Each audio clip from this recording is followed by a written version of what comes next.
Ist er mit Marcel? Wir machen jetzt früh, jetzt ungefähr 40 Minuten aus. Deswegen sei er geht. Ich glaube auch so 5 Uhr. Ungefähr über die Bühne. Nein. Wenn du dann gegen ihn anders bist, ist es ein bisschen höher.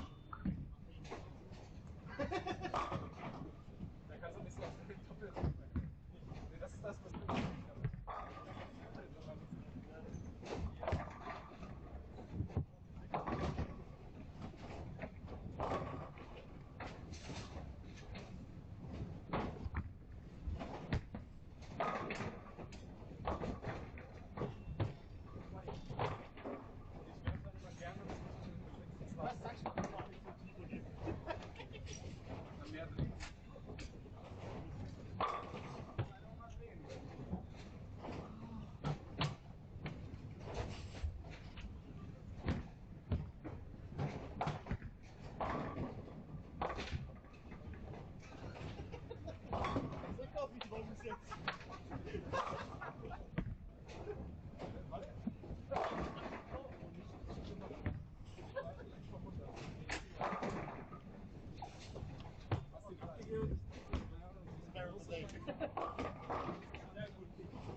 registered for free, but I probably cancel Which one?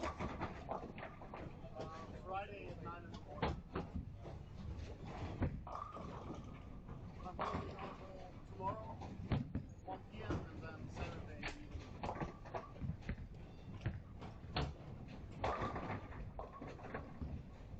Or something. Feels at times it's so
New tactic. Muy bien.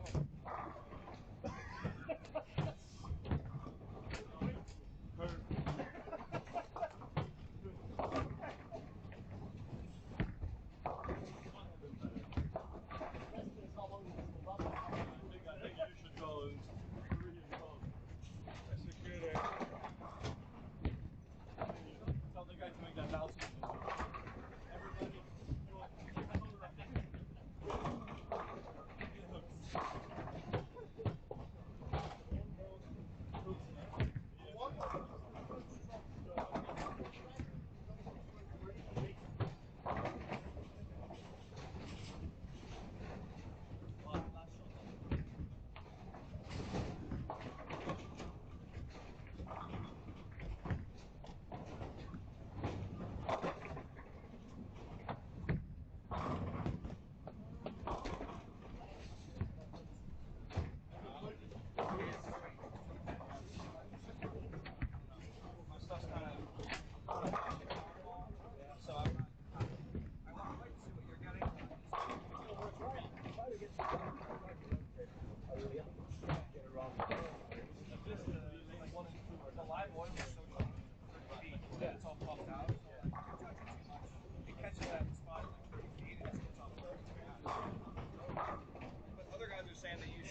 School.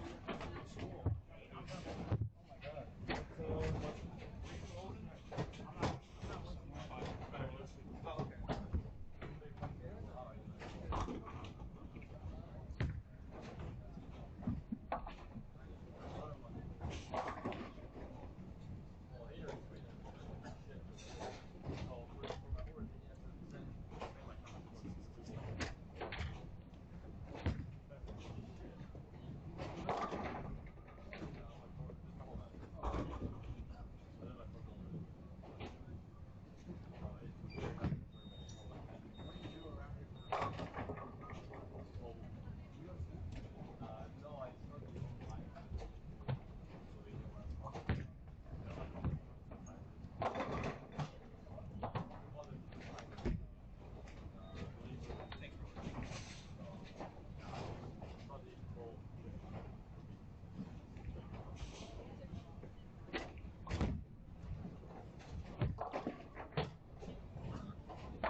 All right, here we go again, back on track. Sorry, it was a little bit of delay. It's a very busy day in the bowling alley. It's a lot of new bowlers arriving from all over the world. I also took a little bit of time to have some lunch in between breaks, and today we have a kind of a special event right after the second squad. We're gonna have a big party with a big buffet. We call it dinner with the pros. It's gonna be also friendly kind of competition called the Iceman Eliminator, which it's going to involve as many of the bowlers, of the amateurs bowlers who want to participate. They're going to have a chance to bowl with the pros, and we also preparing a little bit of music stuff and all over the. Yeah, it was a little bit all over the place, so it took me a little while to be back. But I don't think I haven't missed much of the action. This squad, it's a little bit lower scoring pace at the moment. We have Santu Topanainen. He's former PBA Rookie of the Year. I think it was 3 years ago. Santu is currently leading the squad with 39 pins over par, 639 after the games of 218, 216, and 205. Second place, it's going to be for Andrew Hall from United States. He's got 629, 228 on the first game, 193 on the second one, and 208 on the third one. Then we find a local Swedish, Oli Nishdam, 612. Oli began with quite a low game, 163 on game one, but he nicely recovered with games of 215 and 234. At the moment, I would say he's the one looking better because he's progressing. But as we've been telling you all week, games 3 and 4 are quite demanding. You really hit the traffic there. You start to move on the lane, and you have to really find out what goes on, what works, what doesn't work, what the bowlers who have been on that pair been doing with it before. It's gonna make a big difference. They kind of burn it from the beginning at the warm-up, then it's gonna push you so deep inside, you're gonna be a little bit in trouble, and you just want to try to save that game. Have they done the warm-up by using perhaps some urethane deep inside, try to push the oil and make it a little bit longer? Maybe then that's the pair you want to really try to score a little bit higher. And we have been watching and witnessing this kind of motion happening all over the week. So people is doing a very high game, and then all of a sudden, after they switch pairs, they get into some issues. It becomes a little bit more tricky. They find a lot less room, and as we've been commenting during the week, it's quite demanding pattern. It requires a lot of focus all the time. You need to spare very well, especially when you are getting yourself into a tricky pair. You don't want to give up any pins. And for those who are following, since the previous squad, we have a new overall leader, which is Ethan Fury. He shot 1379. Second position is remaining for our guy from Malaysia, Hakim, with 1375. And it's a little bit harder on this squad. I'm not so sure someone's going to make that high, but we still have 3 games to go. For what we see, we have seen a little bit of crazy moves. It's a lot of young kids on the lanes at the moment. As you all know, they tend to have a little bit more comfort by using urethane balls and getting the surface a little bit more dull. And they get used to gripping the ball quite hardly and just produce the speed by pushing it a little bit stronger. And this pattern we are bowling on, it doesn't really give you much of a chance. You really need to be super consistent and talented in order to succeed that way. So far, the only one who has really managed to do okay by going really hard, it was Nate Purchase. But on the other hand, everyone else who has been scoring pretty high, they have been achieving that by letting the ball do the job, by weakening a little bit their wrist and weakening a little bit their release, letting the ball slide on the lane, especially try to control what the ball motion is going to be in the middle lane. We see some guys still using a pretty strong equipment with very big numbers on the course, and obviously when you have a low RG and high differential, that ball wants to reach sideways pretty soon. And since the oil is, yeah, it's 29 milliliters, but it's on the front part of the lane, not so much in the middle, not so much at the end. So the balls are really slowing down, and I believe that's the main reason why many people is having troubles to control that motion. We see a lot of people moving deeper and deeper and trying to lift the ball a little, loft it a little bit deeper inside, but it becomes a little bit tough to control. And as I was saying before, it requires to be super consistent. And the more muscles you use in your game, the harder it becomes to not only to keep the energy up, but to be consistent on that kind of movements. For me, it's very easy to explain. I would say if you go at your 100% rep rate capacity, it's not as easy to repeat and control as if you lower it down to 75% or something like that. From the bowlers on the lane, at the moment, Santu is probably the one that's letting the ball do a little bit more of the work by itself. It's not really gripping it that much. Santu has a very high speed legs, very nice power step, and yeah, he's a big guy. He's got a big arm and wrist, so he doesn't really need to do much to get the ball rolling and moving in the lanes. Also, if he's a PBA Rookie of the Year, obviously you can expect this is a very talented bowler, so that could explain why he's doing quite okay, even if the lanes are pretty tough. Again, we welcome everybody who is watching and listening. If you have not yet subscribed to our YouTube channel, please do so. That's going to help us keep our content 100% free. It is completely free at the moment. We're hoping to keep it that way. So we ask you kindly to subscribe to the channel. And of course, since you're watching and listening, feel free to text us, ask us whatever you want to ask. And if you have any other questions, technical questions or so, just go ahead. I see Steven Salzman. How much is the entry fee? I believe it would be about 150 euros, $150 more or less, depending on the change, because we're talking Swedish crowns. So I think that the change is about that, approximately 150 euros or dollars.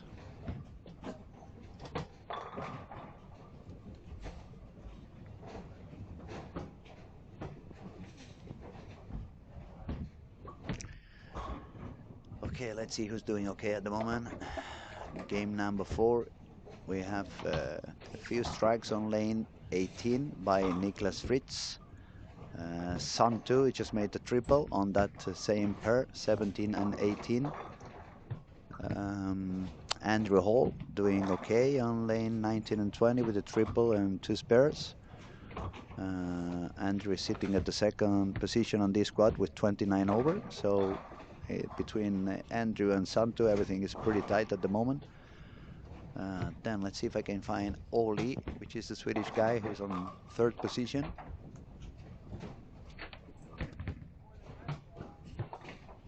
Yeah, Oli is bowling on 5 and 6.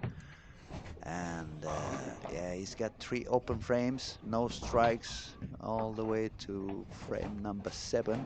He's got 99 on the 7th frame, so that means if he strikes out, he's going to go all the way to 189. That's going to drop him down a little bit. He needs to strike out to remain over par. Who else was over par? We had Theodore Samuelsson, son of Jonas Samuelsson, former Team Sweden, lefty, now a senior. This is his son. He's also lefty, but he bowls 2 hands, a lot more rep rate than his father had. His father was really old school. It's fun to see quite a few kids who are the sons of previous bowlers that I have been bowling with during my time. For example, a couple of days ago, Raymond Johnson, he was in the bowling alley. We haven't seen each other for at least 5, 10 years, and he just came to watch his son Marcus. He's a very strong bowler also. Plays for Pergamon. Uh, we see also the son of Tore Torgersen and Linda Haglund. Um, let's see who else. We have also on the lanes on 3 and 4, the American kid Ernesto Reynoso. He drilled a weaker ball for this squad, but it doesn't seem that he has been having a lot of fun so far. He's fighting with it. It's a lot of people that they have the talent, they have the potential, and they do very good shots, but the traffic, it's quite inconsistent in some of the squads. And today it's proving to be quite inconsistent. There's a lot of younger bowlers, as I was trying to explain a little bit sooner. They have gotten so used to just grab the urethane and make the ball a little bit dull that it's becoming a little bit harder for them to control what goes on this kind of pattern. You really don't want to give any surface to the ball. You really don't want to get stuck into urethane. I think the only guy who can really make a urethane ball work properly in this pattern is going to be Jesper Svensson. But everyone else is going to have a hard time trying to do something with a urethane ball in the hand.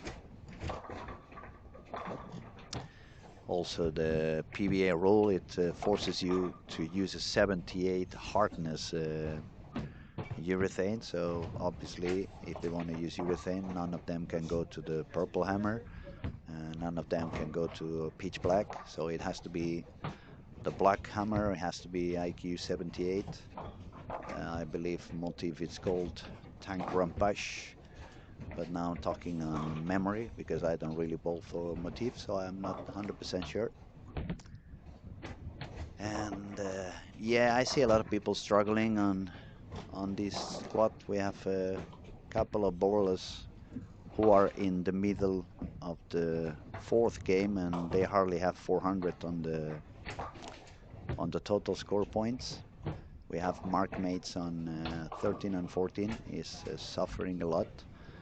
Hopefully it's going to be a strong learning experience for him. We have the twin sisters from Denmark. They are both bowling on that squad, Sophie Nielsen and Karen Nielsen. Sophie is on quite a good game at the moment. She's got double, 4 spares and a strike on lane 15 and 16. She's bowling with a colleague from Denmark, another very talented young guy, Nicholas Carter. He has a very funny fuzzy hair that I wish I could put some of that hair in my head. I wouldn't freeze that much. Nicholas just shot quite a beautiful shot on lane 15. Let's see what else we. Oh, Santu just missed. Yeah, at an open frame on the 9th frame and 9 miss on the 10th frame. So even him is dropping down a little bit. It's only going to be at 19 over after 4. Ernesto on 3 and 4 also is looking a little bit upset on his body language. I can understand. He's on frame 7 and he's got only 97 on the score. So not a funny moment for him. He's bowling with Karen. She started with an open frame, then it's a spare, strike, spare, and a double. We're gonna try to see what she can do on the next frame. It's funny that both Karen and Sophia are twin sisters because they're both completely different. One is lefty, the other one is right-hander. Karen is a little bit more of a follow-through, let the ball do the job. Sophie grips it a little bit more. She's moving a little bit deeper than Karen is, hooking the lane a little bit more. Oh, wow, she had a little bit deep in the headpin and another split. I feel very sorry for all these kids because they are really talented, but I don't believe it's their fault. And I don't believe it's their fault that they're not used to playing these conditions. I just hope that the people in the power, especially in Europe, they open up a little bit their eyes and they realize that we need to do something in order for them to, in a way, what I'm trying to say is I wouldn't like that if 5 years from now all these soft urethane balls get banished for any of the reason. And these kids have been only using that type of material for 10 years in their career. Half of them are going to quit bowling because they're not going to be able to adapt to whatever we give them later on.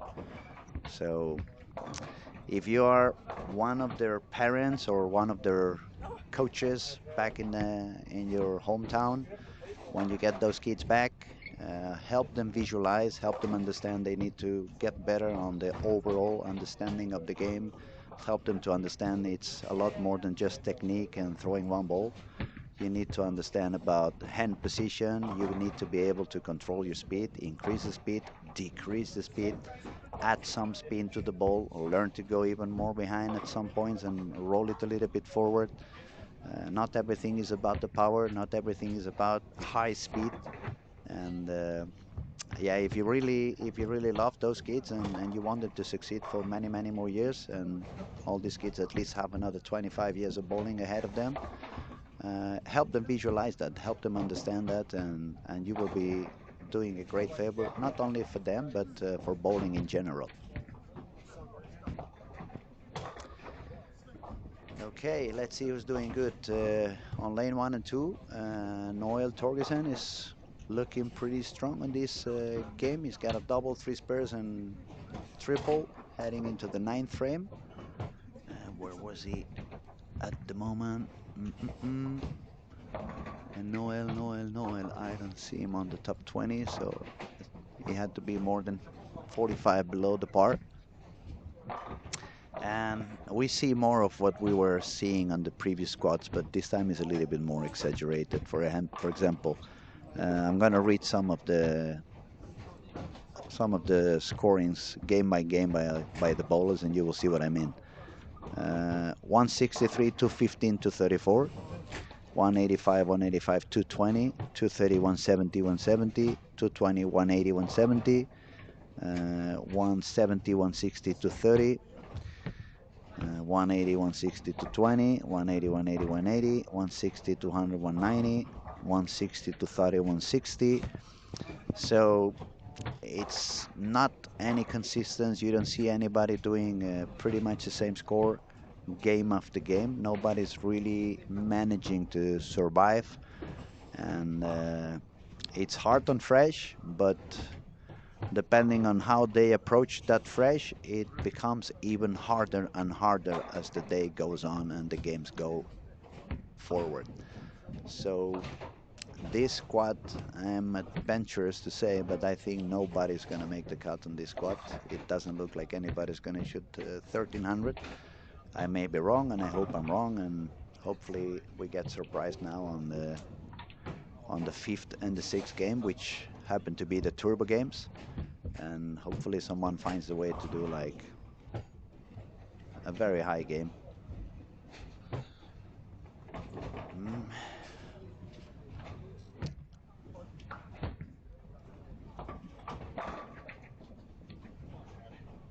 It looks like the highest game we're going to see on at the moment is going to be 220, 235 perhaps by Noel Torgersen. And everywhere else that I'm looking, it's 180, 190, 190, 190, 150, 180, 160, 150, 180, 150, 160. Yeah. I think Christian Jonas is going to start getting some charming comments pretty soon after this squad.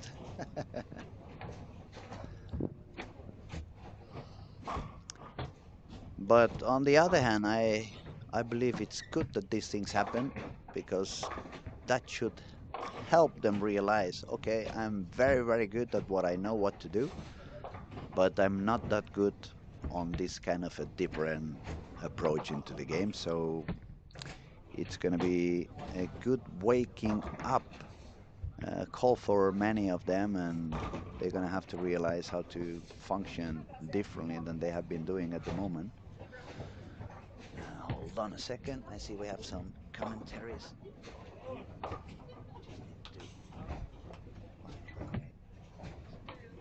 Okay. Steven Sussman, I'm predicting the only one player will surpass the plus 47 cut score.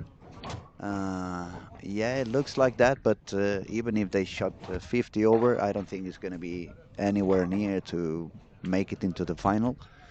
Um, probably you need at least 100 over, maybe a little bit more. So even if they shoot 47 or 50 over, which is the cut at the moment, 47 up, it's not going to be enough.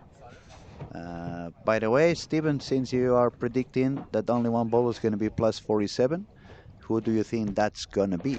Is it going to be Andrew Hall? Is it going to be Santu? Or somebody else?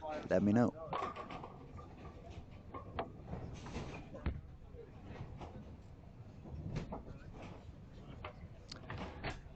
Okay, Andrew Hall spare on the 10, so he's going to go for a 210. He's going to remain over par. He's going to be on 39 over if he strikes, which is going to give him the lead of this squad due to Santos' 180 game. So he dropped down to 819. And no matter how much I try to see, I don't see any other 800 over there yet. Mm, mm, mm, mm. No, I only see Santu and Andrew Hall currently on a over 200 average. Okay, Andrew Hall decided to try something different on the 12 frame, but it didn't really work out so well. He's got a wash out, so he's ending with a 207 and 836 on his score.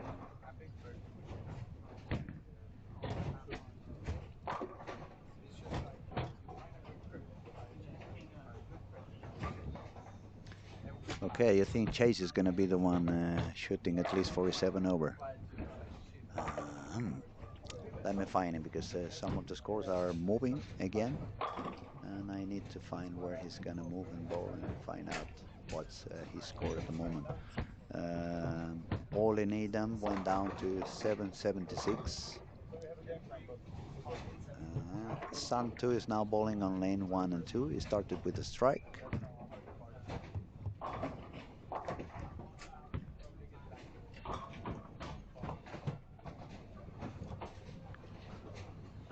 Yeah, Chase is on 3 and 4 and is bowling a 185 game. So he's currently with 795, 5 below the par.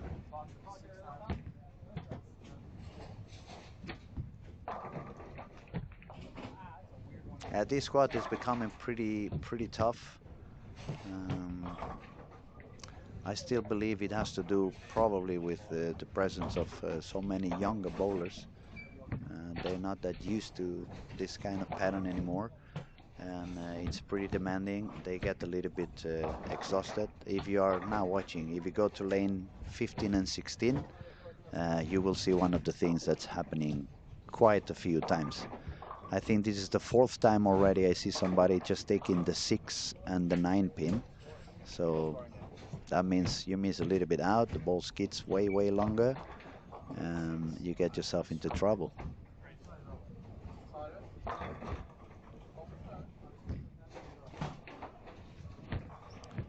Yeah, you managed to spare that one. That was a good spare because after you take the 6 and the 9 on the first frame, the first shot of the frame is not a very happy moment. You just want to relax and take it a little bit easy.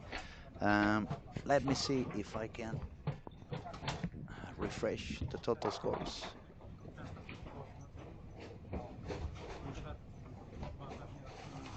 There we go.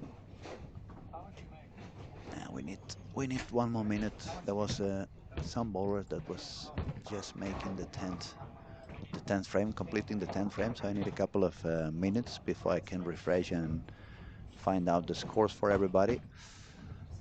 But yeah, very good bowlers with quite a low score at the moment. So it's probably one of those squads that you are not going to be happy that you've been bowling on. Ernesto Reynoso, for example, is with 676 after 4 games.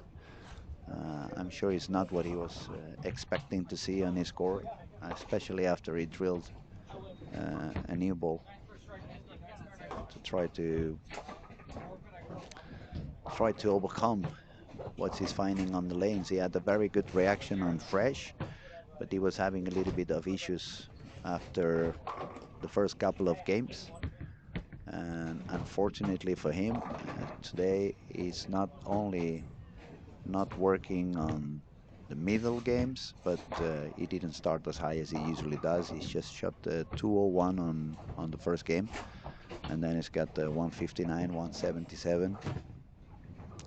The local hero, Carl Walgren, also fighting a little bit with the lanes. He had 225, 182, 178.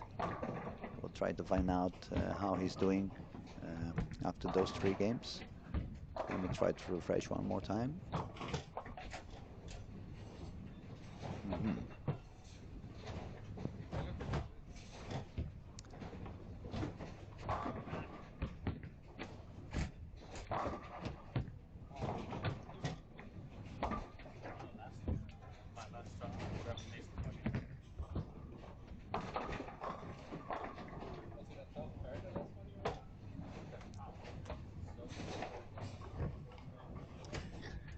Yeah, this game is becoming a little bit exhausting for our friend from Greece, Sophocles. On first shot of the game, he missed to the outside, and he got 2, the 6 and the 9, but he managed to spare. Now he shoots on lane 16, he misses in, and he takes the 4 and the 7 and the 8 on the other side of the lane, on the other corner.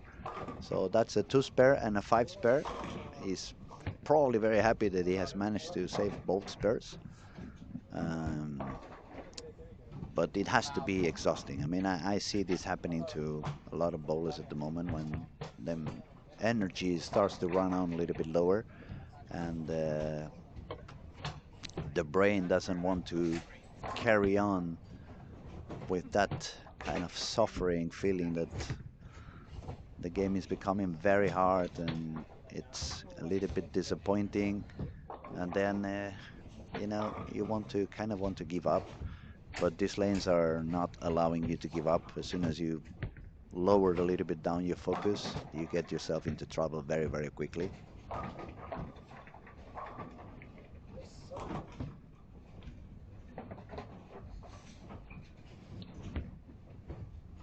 So let's update the scoring. Now we have Andrew Hall is the new leader of the squad with 36 over, 836, 228, 193, 208, and 207.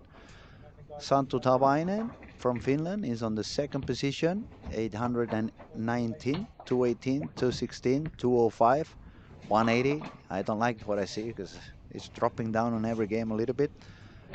Carl Walgren, he just moved into the third place of the squad, but he's already out of par. He's 3 pins short to the par with 797, 225, 182, 178, 178, and 212. Then on the fourth place, we find Chase from United States with 795. Fifth is going to be Theodore Samuelsson from Sweden, 794. Then we find Yannick Ross from United States, 776. Both Oli and Carl, they are on 770 something. Nicholas Carter from Denmark, 770, and then 10th position is already dropping down to 750. So that means top 10 in this score, it's about 190 average. Noel, who just shot 224, is his first 200 game on the squad. He's been suffering a little bit, struggling with 199, 183, 145. And yeah, I see a lot of young, talented bowlers that I know from many events up here in Sweden who are really suffering. We have Felix Muller. He won the Hammer Youth last Sunday with 156, 195, 192, 203 for 746. We have Tomo, which is a guy from Slovenia, but he had moved to live up here in Helsingborg, so in a way he's a local, but he's also struggling a little bit. 180, 167 to 10, 174, so he's down to 731. Also from the United States, we have Trevor Roberts and Eric Jones. They have 731 and 726. From Germany, Dennis Linhart, 729. So quite a low squad, quite a low scoring pace. Mm, and as I said before, it's not a lack of talent. Maybe it's a little bit of lack of vision, I would say, a little bit of, for sure, a lack of costume. They're not used to this kind of patterns. They're not used to this kind of approach into the game, this kind of different strategy. It's not about power. It's not about giving more surface to the ball. So that's probably the reason why most of these young, talented boys are and girls, they are suffering and struggling to succeed on. But as we were talking in the morning with Pontus Andersson, it's going to be a learning process. It's going to be hopefully a waking up call.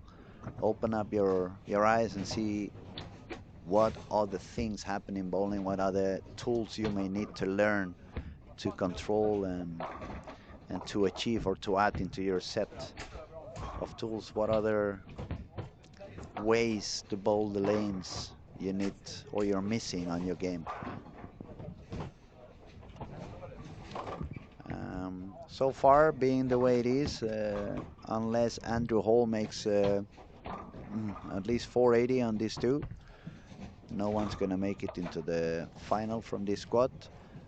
So the biggest chance they're going to have to succeed at any moment now it's going to be by making a very high game, either on the 5th or the 6th game, and try to achieve their spot to the final through the turbo. Turbo still at 267, both on the 5th and the 6th game. And people who may achieve that, we have Theodore Samuelsson on 17 and 18 with spare and 4 in a row. We have Emil Löfström in lanes 13 and 14 with open frame but 5 bagger. So if he strikes out, that would be a 279, and that would be the newest high turbo. And Andrew Hall is on 15 and 16, strike spare double. So he's still fighting to accomplish. So far he has been surviving on the squad. His lowest game is 193.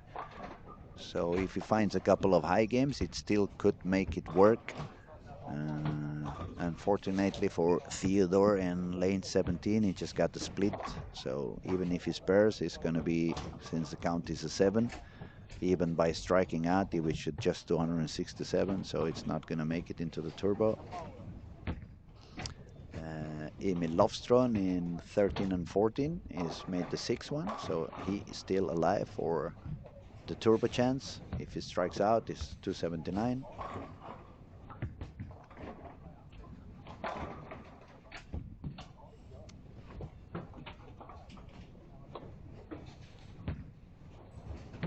Sun 2 on lane 1 and 2. He's got a triple to begin the game with, but then he's got a split and a couple of spares. So he's currently with 104 on the 5th frame.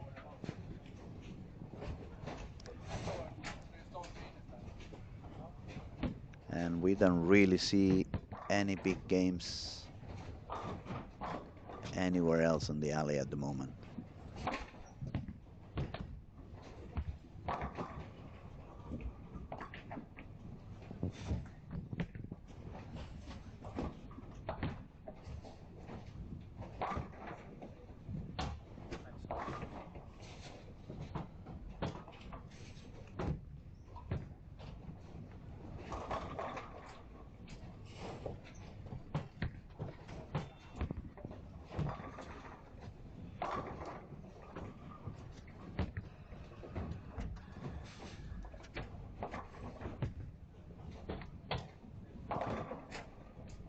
Yeah, Theodore Samuelsson is out of the picture on the 5th game on the turbo. He's got 7 and 2 with that open frame split on the sixth frame, so he has no chance to do more than 267.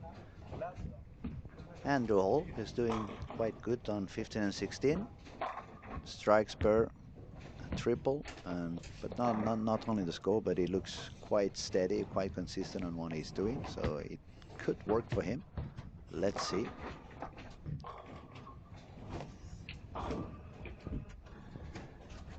Now let's see Emil making the shot on lane 13. It's quite deep inside, lifting it quite deep in there. Ooh, it was almost a solid 10, but he got it down. That makes it 7 in a row. And he's still alive. He could still make the 279 and make it into the turbo.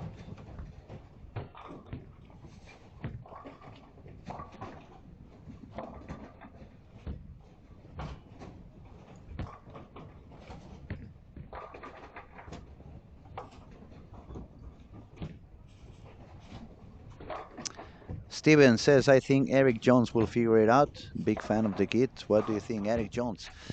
Well, he certainly has a lot of talent. That's for sure. There's no doubt about that. But I believe many of those guys are just, since the squad's not going to pay out for them, they are trying different things, different approaches, trying some different lines and areas to see if they can perhaps find something that could work on the next squad they ball on.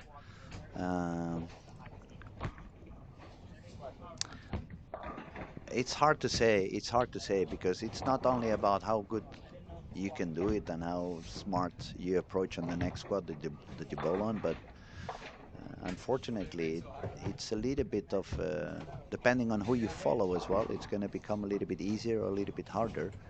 So it's not only about you, but also a little bit about people around you on the lanes.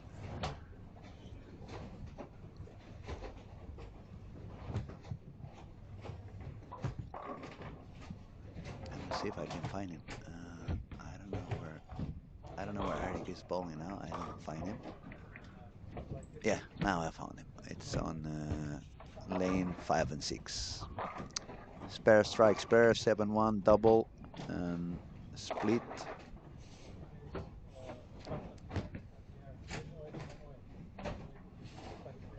Well, yeah, that body language tells me he's a little bit upset. For sure, he has a lot of talent. I believe he can find any of the spots, and that is not only for Eric. That is for many of the guys on the lanes at the moment. I mean, if we think about Ernesto, Noel, Carl Eklund, Santu, I don't know. It's quite a few of them that if they find a spot in which they can bowl a little bit comfortable, these guys can score really, really high. They can really get a bunch of strikes and very high series and very high games. But it feels like you need to get everything together. You need to be on the right spot. You need to have the right ball on the hands. You need to be doing the right things with it. And it's not one of those patterns that allow you to do whatever you want to do. It requires you to do what it's required. It requires you to bowl with a lot of consistency, a lot of focus, a lot of concentration.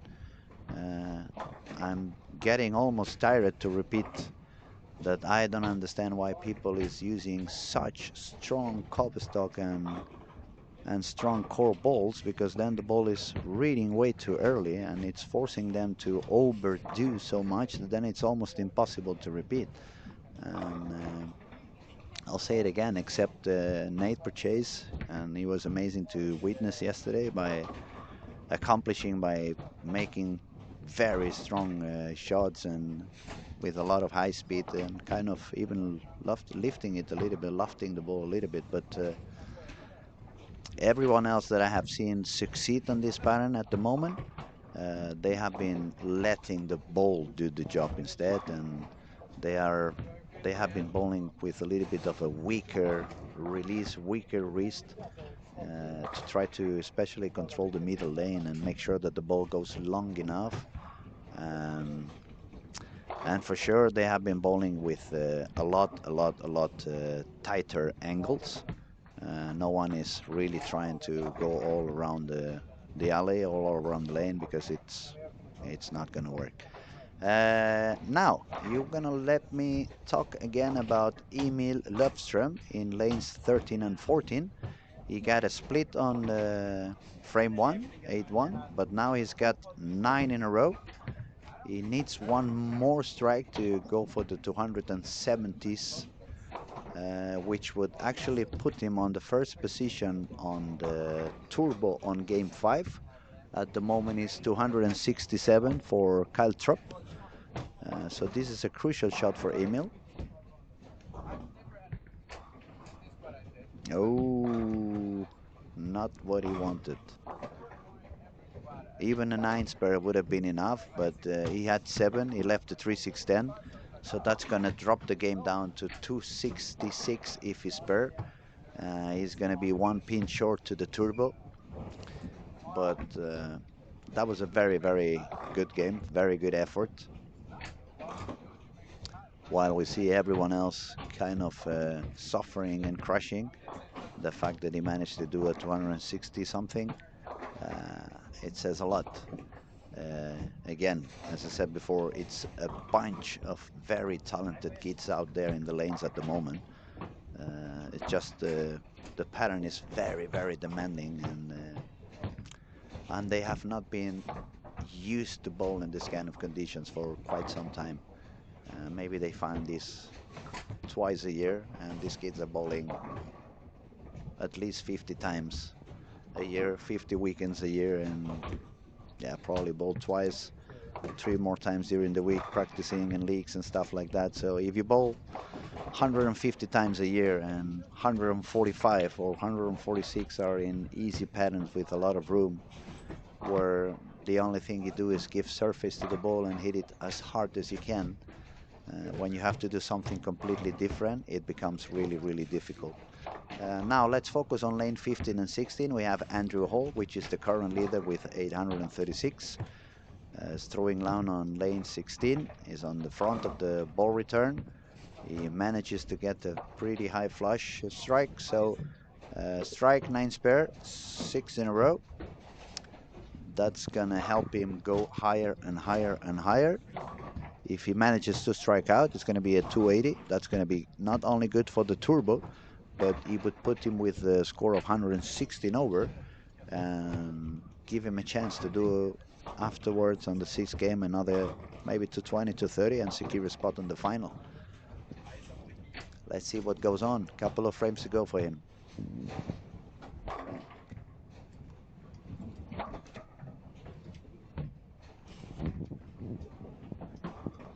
Bruce Hall says, thank you for your excellent English. Appreciate it here in the US. Well, I thank you very much. I'm trying to do my best to make myself understandable.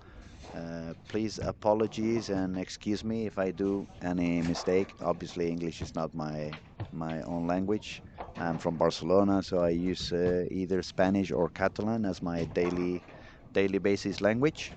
And also up here I speak a little bit of Swedish with some of the friends, so sometimes my brain goes a little bit blurry and starts mixing words and languages, but I truly appreciate your comment, Bruce. Thank you so much. Okay, let's see. Andrew Hall's gonna make a shot on lane 15 again. It's all the way to the 9th frame. It's gonna be very important for him if he gives himself another strike and gives himself the chance to strike out for the 280 game. Let's see what goes on.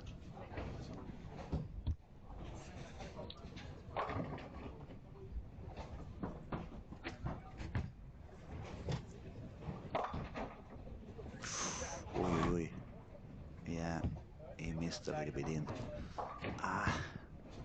Not fun. Let me see, 87 to 7, 27, no, 257. So the turbo is not gonna work anymore for him. But if he spares and strike out, that's gonna put him on 93 over, and he would still be quite alive to try to make it into the cut at the end of the week if he makes another let's say probably 230, 240 on the sixth. Um, we'll have to see into which pair is he gonna bowl that last. Oh no! Don't tell me you're gonna give up that spare. Ay ay ay. 51 over for him with 10th frame to go, so he would with the triple go all the way to 81 over, and it's gonna be by far the leader of the squad. Second position, I think it's gonna remain for Santo Dubainen. He shot 210 on lane 1 and 2. He's got a triple and a double, but he's got a split on the fourth frame. And let's see if I can find someone else over par. It doesn't seem too easy to find someone over par at this squad. Yeah, Chase. Actually, I remember someone was talking about Chase a little bit sooner. Chase was sitting with 795 after 4, but even if he had an open frame on the ninth, he got a 5-bagger, so if he makes a triple now, it's going to be at 233, and that would put him all the way up with 28 over. Let's see.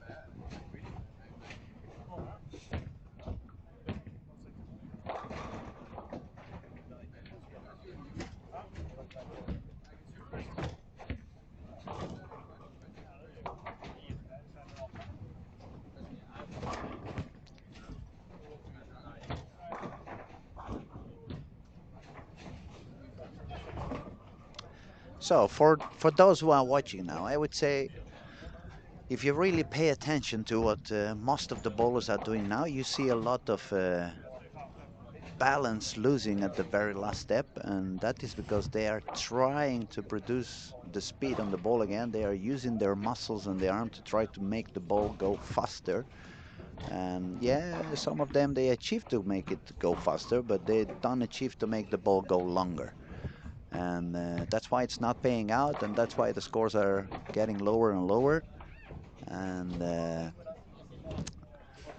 well, it's not that I haven't given them an advice right before the squad. I did 30 minutes DJ music playing out there, and one of the songs I played was Smooth Operator, and I tried to say, pay attention to that song because that's what you want to have later on. You want to be smooth, but I guess they didn't hear me well.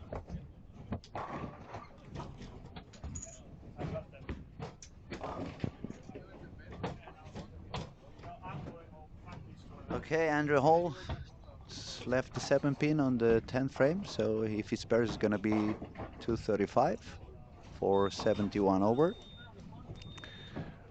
And Santu is gonna move into 5 and 6, sitting with 29 above par. And Chase is gonna be the third bowler above par with 18 over. So it looks like we only have 3 bowlers above the par at the moment.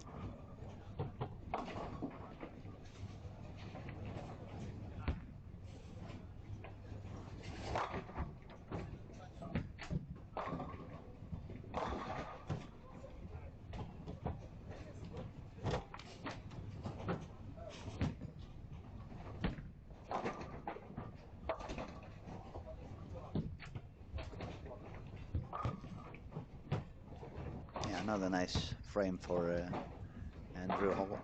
Nice shot, 235, 71 over. Obviously, everybody still has a chance to make it into the final on this squad because we are on the 6th game, and that is a turbo game. If you manage to do a very high score, at the moment it's 267, so you need to go for at least 270 something, and that could give you a chance to make it into the final. But in overall scoring, the only one that really has a chance at the moment, it would be Andrew. So let's see what he can do on this 6th game.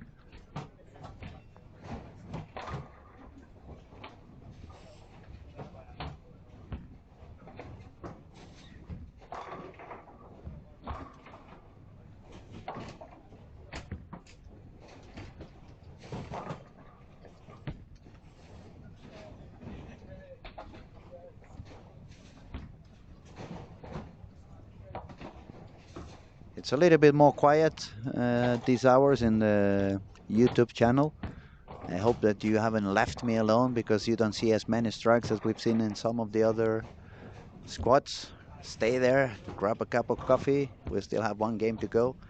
And for those who have not subscribed yet, make sure you subscribe into our YouTube channel. We're going to have a lot of content coming during the week and even after this event with some PBA regional and some national Swedish league, which is really something you must see if you haven't seen anything yet before. A lot of talented bowlers, some of the PBA guys also coming to bowl the Swedish league. And it's a really, really terrific atmosphere, electrifying.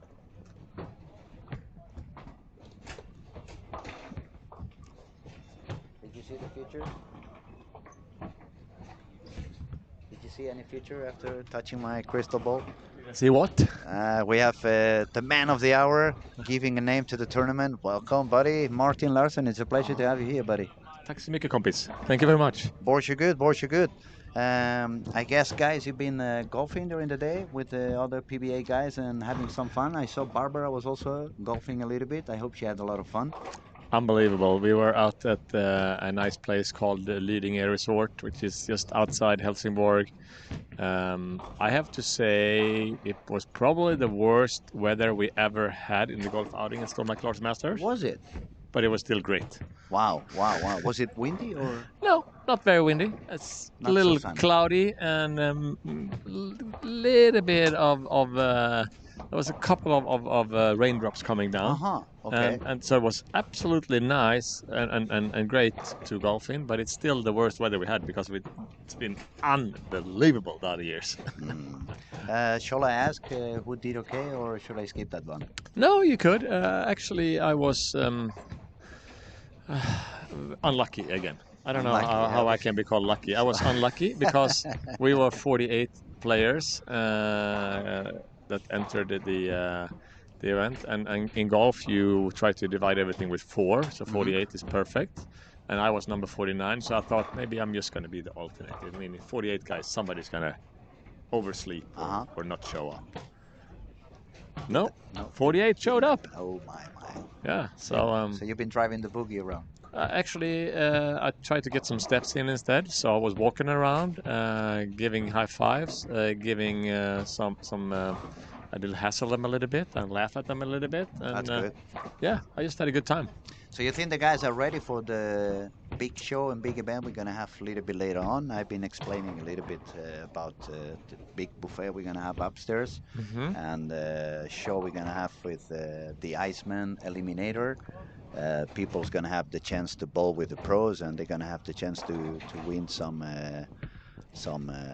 prizes and so and so. And as I've been telling, it's a lot of things going around the main event. It's not only about the PBA title, but it's a lot of things happening around. We had some mental game seminar at the beginning of the week. I know Matt McNeil is going to be coming to do a couple of 2 more seminars on equipment and layout.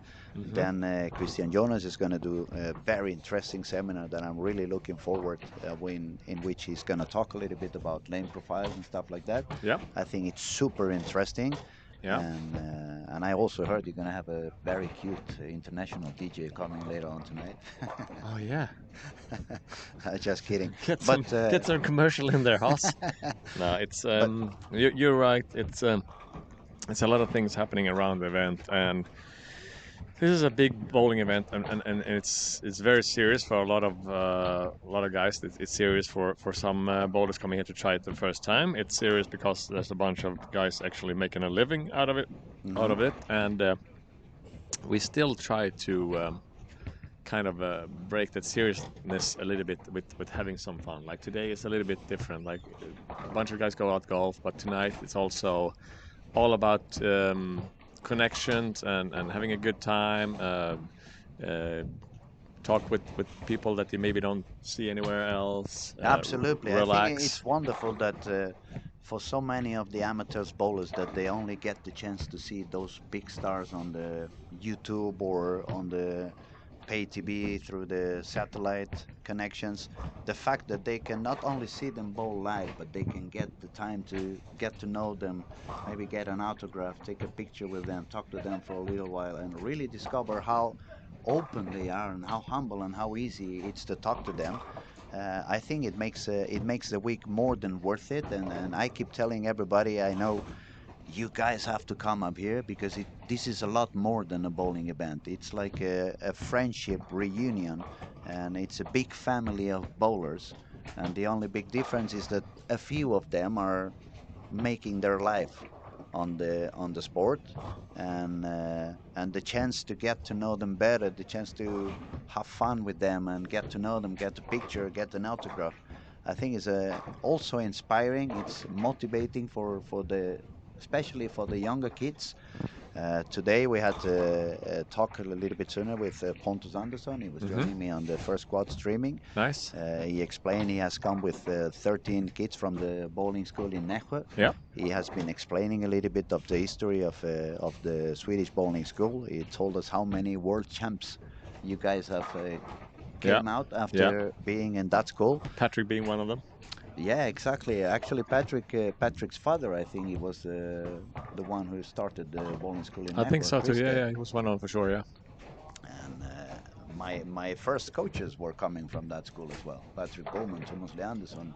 I mean, all of them have been at some point they have stepped into Yeah. those. No, that Neckar place is great for sure, and basically the one of the things that we were really keen on when we started this tournament was to try to get some great bowlers over here, because I think personally, when you see an idol or a superstar of the game, it makes you want to get there. It makes you want to lace up the shoes one more time, practice a little bit harder, learn more, and we really try to give the people a chance to do that here, both to see them, talk to them, maybe bowl with them, and in this case also maybe listen to some of the good ones like Matt McNeil and Chris Jonas to get to learn more, because it's a complicated game and you don't learn it.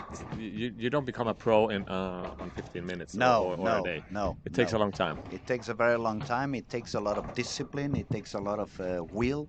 You really need to put yourself into a lot of working process in technique. But the game, the game has been evolving. The way the game has been evolving, it now requires a lot more than just having a good technique. Hmm. It requires a full understanding of the lanes, how to read the lanes, how to adapt to whatever the traffic is causing in those lanes, instead of blaming the lane guy Yeah, yeah. like we did 20 years ago when Oh, we we can had no still note. do that, huh? Yeah, but now we just do it for making some fun on him.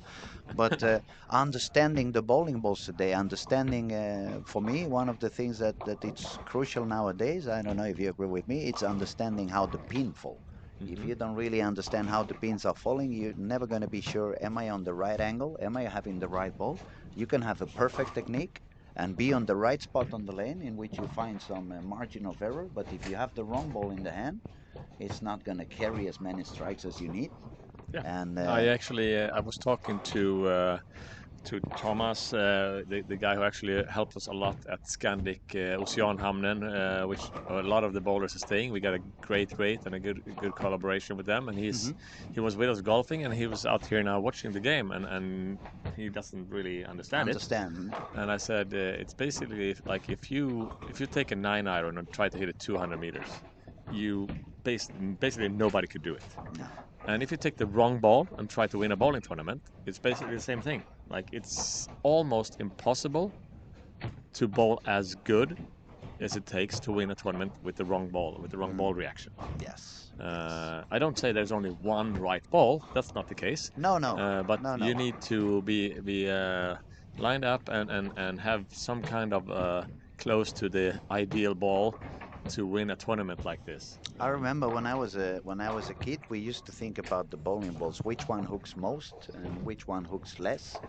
Nowadays, when I'm coaching and trying to explain them, you don't want to think in that way anymore. You want to start thinking which ball hooks the sooner and which ball hooks the latest, so you can try to understand the way they work. To give you an example, I don't want to use a ball that reads super early with a breakpoint very deep inside in the lane, because then the angle is going to be super weak and it's going to be hard to carry. On the other extreme, I don't want to have a ball that hooks super late, having it too far on the outside, because then the angle is going to be super strong.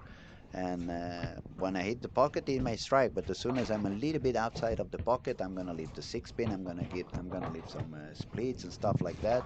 So I think the idea of you guys having some seminars around the main event, especially when you have all these beautiful ideas like bringing youth team Sweden, now the school from Nässjö, for all these younger generations, the fact that you give them tools to get better knowledge, tools to understand the game a little bit better, and especially, as you said before, the motivation that it gives you to meet your idol and to see him bowling live.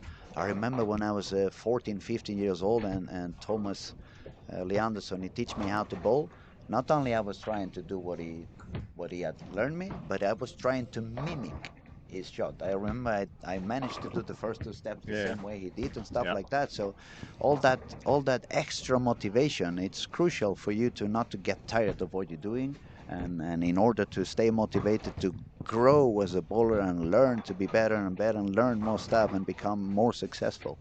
So it's a very nice week. I mean, it's my favorite bowling week in the year for sure. I appreciate it, buddy. Yeah.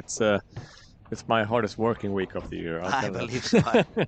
That I can It's understand. it's also my favorite week. I love it down here, the Helsingborg city, the Patrick and his crew, all the people around it.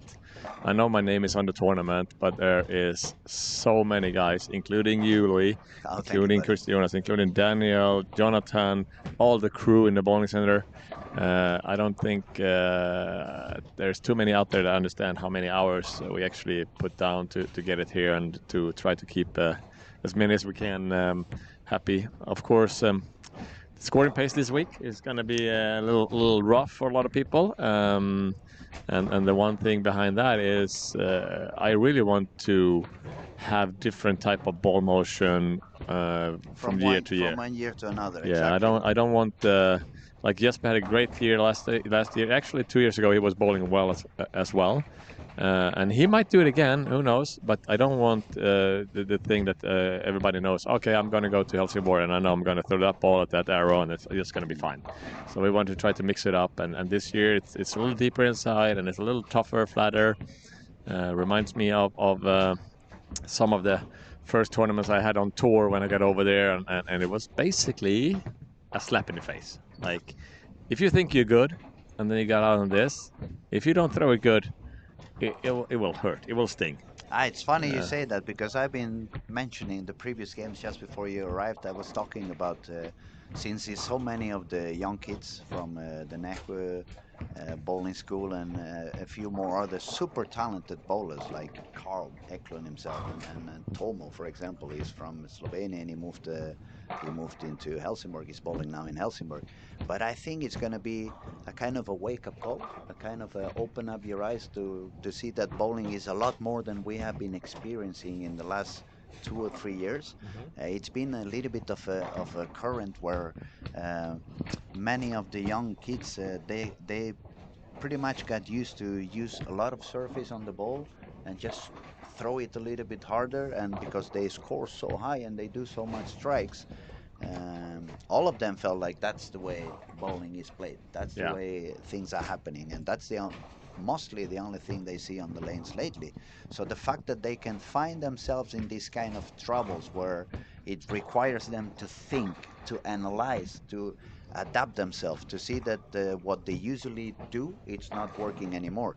On this pattern, I haven't seen anyone that has succeeded after giving some surface to the ball. Except Nate Purchase, I haven't seen anybody succeeding by throwing it harder.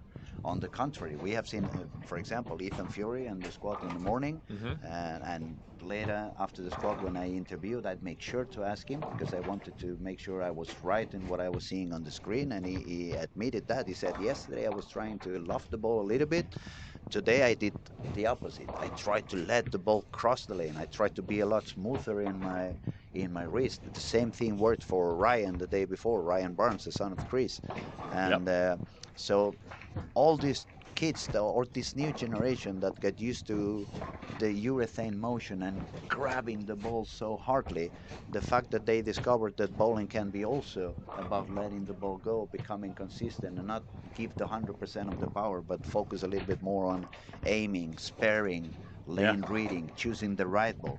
I No, think it's a very, very good for them. it's a little different way for sure, and still you look at even if this squad is kind of low scoring compared to other ones. The first couple of names: Andrew Hall, Santo, and Chase, and Theodore, and Carl, and Yannick Newell. And It's Noel. those are good bowlers. Oh yes, oh They're yes. struggling to get the 200 average. That tells you they're pretty rough.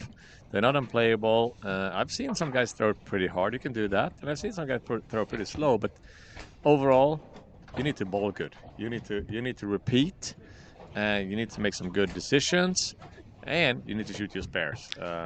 Other than that, you better put your name on the line to re-enter. Absolutely. It's a big waiting list. Actually, I saw the waiting list is getting bigger and bigger. Yeah, So some it's people may be getting scared, like, oh, maybe I need to bowl one more time. Let it's me there, put. there's always problems. It's if you don't have money, it's a problem to get money. If you're rich, you got other problems. If you have if you have not enough bowlers, we got a problem because we don't fill the lanes. If we have a lot of bowlers, which is great, absolutely fantastic. But now we're gonna get into the situation where we only have 20 lanes, and we probably need 30 or 40. It's an unbelievable, great problem to have, but still a problem. I would love everybody that likes to bowl to be able to bowl. Mm, But that's just a hint that in the future, if you would like the best chance you can to bowl as much as you want in this event, you need to sign up early and get your names up there. It's becoming pretty popular, and I'm super happy about it. the best tip we can give them is for next year, try to book some squads a little bit more in advance, so you make sure you don't run out of spots. Yep. And I can't promise anything on the scoring pace or pattern. The only thing I can promise is it will not be the same. I can promise you one thing: if my health allows it, next year I'm gonna bowl for sure. There you go. It's Now we're been a, gonna miss our commentator. It's That's been, it. That's but not I'm good. not. You think I'm gonna bowl that many squats? I don't have the energy. I would bowl a So couple. what do we what do we have here? We have Andrew Hall at 71 over, and he is bowling on. No, he's up there on lane. 11 and 12. I haven't been Uh, commentating enough to. Yeah, 11 and he's 12. only got one strike, one open frame, so he's He not. needs a couple of one. Yeah, he Yeah. needs a few strikes over there. Actually, Same pair as Chase Nadeau. It's another great bowler from the US here for the first time. Actually brought his family. Lovely. I know his dad used to run some big events in Vegas back in the days when we started going there. Uh, so that's a pretty good shot right there, huh? he's But been doing quite good. It's been very good to see. Also, if you look at his score, he hasn't really fallen steady. down in any of the games, and that tells you a lot. I mean, we have seen when I look at the scores, I see a lot of 160, 170, 140 games, which are super expensive for many of the kids over there. And one of the things I'm liking about Andrew is that he's so focused and carry on taking his spares, trying to hit the lane the right way and trying to hit the pocket over and over again. And the thing you see with the good bowlers is like even if they don't really have a chance to score this squad, they still to trying things and they're still throwing shots like it means something and try to get something out of it. There's a bunch of bowlers I've seen like, okay, they don't have a chance. They fool around and they don't care and they just want to get it over with. Yeah, get it That's, over, but then you lose you waste a great You don't- opportunity exactly. to learn something for the next squad you're gonna bowl on. If you pay the money to enter this one, and I think you should take the advantage of trying everything you have because it's hard to practice on those conditions. Yes. Whatever lane takes you when you bowl in this environment and this field. So it's that's a tip to take with you. Always try something. Always try to learn something. Pick up something. The one thing I see, like look at the scores. There's actually no really high game. Like I see a 230. I don't see a 240 for the whole block. So it's maybe this block started off Uh, they maybe start a little During the wrong. warm-up, it was a little bit messy, I must say. I was Hmm. standing out there looking at the people doing the warm-up. I like to, because it's a little bit harder when you are on the screen. You Yeah. don't see exactly what balls are they using, how much or how little surface is on it. Yep. And so I spent a few minutes out there, and it both happened in the morning, but especially even more now in the afternoon. Hmm. There was a lot of young kids. Some of them even tried to do some shots with the urethane. Yep. A few of them were still giving some surface to the ball right before we started, and I was like, I was scratching my bald head, telling me, I think this squad's gonna get a little bit tougher. It's gonna be even tighter than we have seen in the previous Yeah. squads. Yeah. Yeah. And Looks like it maybe. There's some really yes, good bowlers out there, and from now on, obviously tonight we're gonna have a little bit of fun, both on the lanes and off the lanes here at Olympia Bowling. But from Thursday morning, Friday, Saturday, that I wouldn't like to say that's when the tournament really starts, but it kind of is. Like there's a bunch of squads before, but this from Thursday on, it's just bowling. It's when all the good ones really dig in. Some of them have started with a squad or two and learn something, and some of them just arriving. But then it's when it's like game on, really. yeah, it's gonna be gentlemen, start your engine, go for it. Yeah. It's gonna be all the PBA guys are gonna be here. All Team Sweden's gonna be here. A bunch of Finnish bowlers, Norwegian bowlers, Danish bowlers. We had some German guys We joining have us at the golf course today. There's some good ones. An Italian. Basically, the elite field of Europe will be on the lanes, and 20 to 30 guys from the States.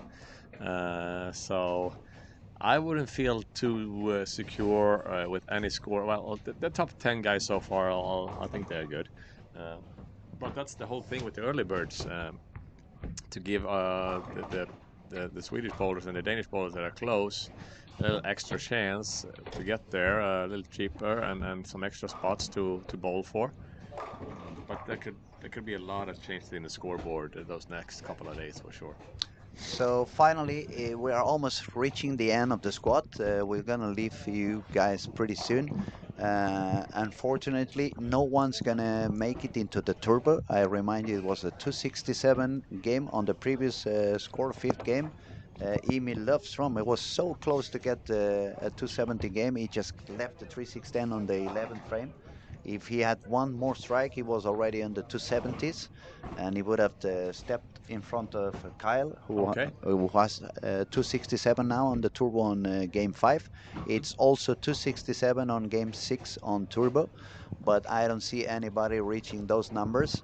And if we look at overall squads, I think it was only Santu and Andrew on above Yeah, Santos is 1200. making 30 over, and Andrew Hall, unfortunately, is not going to have a good game. He's going to go maximum 209. It's going to take him to 80 over.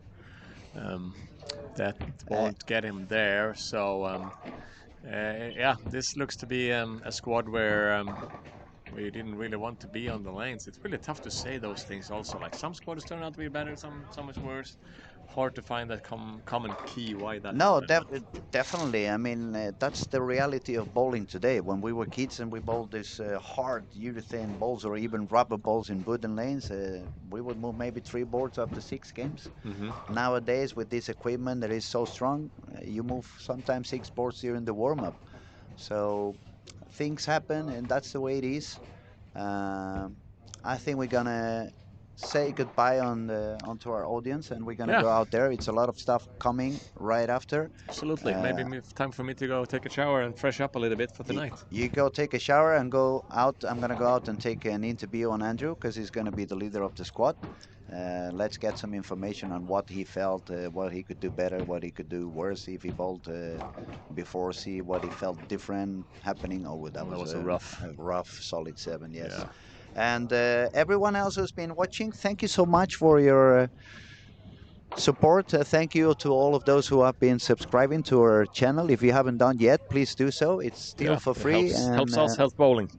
absolutely. And Martin, thank you so much for being here, spending some time with us together. It was a pleasure to talk with you for a little while and get your perspective Thank you both very on much, the Louis. outdoorings Now you and the actually event. can show up and get your real skills at the DJ booth tonight, huh? Yeah, now you mean I'm not that good at Yeah, you are talking on unbelievable. the on the You're microphone. unbelievable with the mic. If it's in front of the DJ booth or whatever, talking about bowling, it's fantastic. It's very great to have you. We're super happy about having you here, helping us out with interviews, commentating, everything. So It's very fun for me. It's a pleasure to be here, and I hope I can come for many, many years to come. So. I hope so too.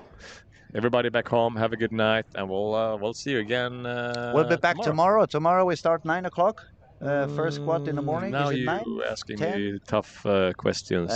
Well, I think it's 9 o'clock. Yeah. I think it's 9 o'clock. I'm not 100% sure. You just go into our website and you can find out the scoring. You can buy some of the merchandise we are selling. And it's been a pleasure to be with everybody out here. Have a lot of fun. Have a good day. And I'll talk to you tomorrow. And for you guys that has a chance to go to the bowling center, I would suggest you go practice and get lucky. That was a good Bye-bye. one. Bye-bye.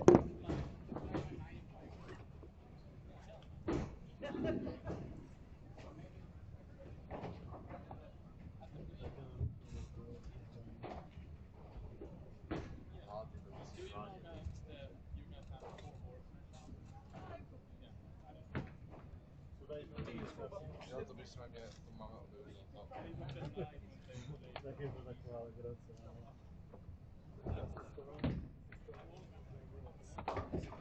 By se to mělo dát. Jo, to tam A to tam dáme.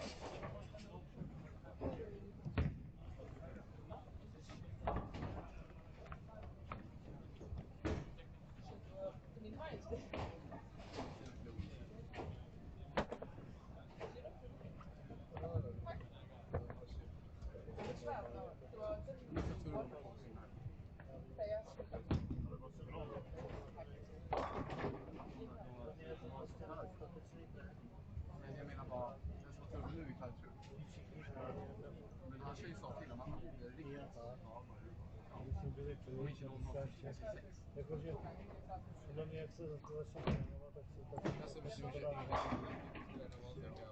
tak, aby nehodil tak kontrolu, hodil tak ty věci. Že by tam nebyl rozdíl.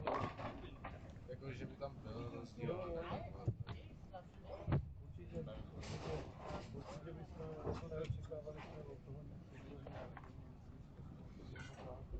ale s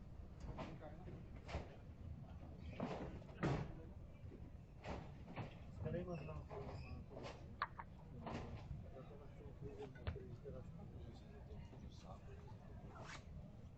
ty dovozy promazání, hele, Ale ono může být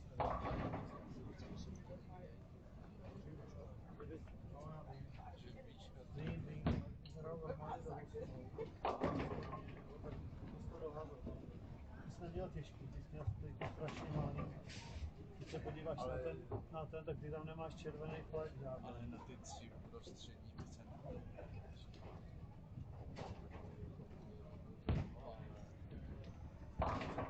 Tohle tak nevypadá. Jako, že bych měl na 4, že tady jsou u sebe hrát.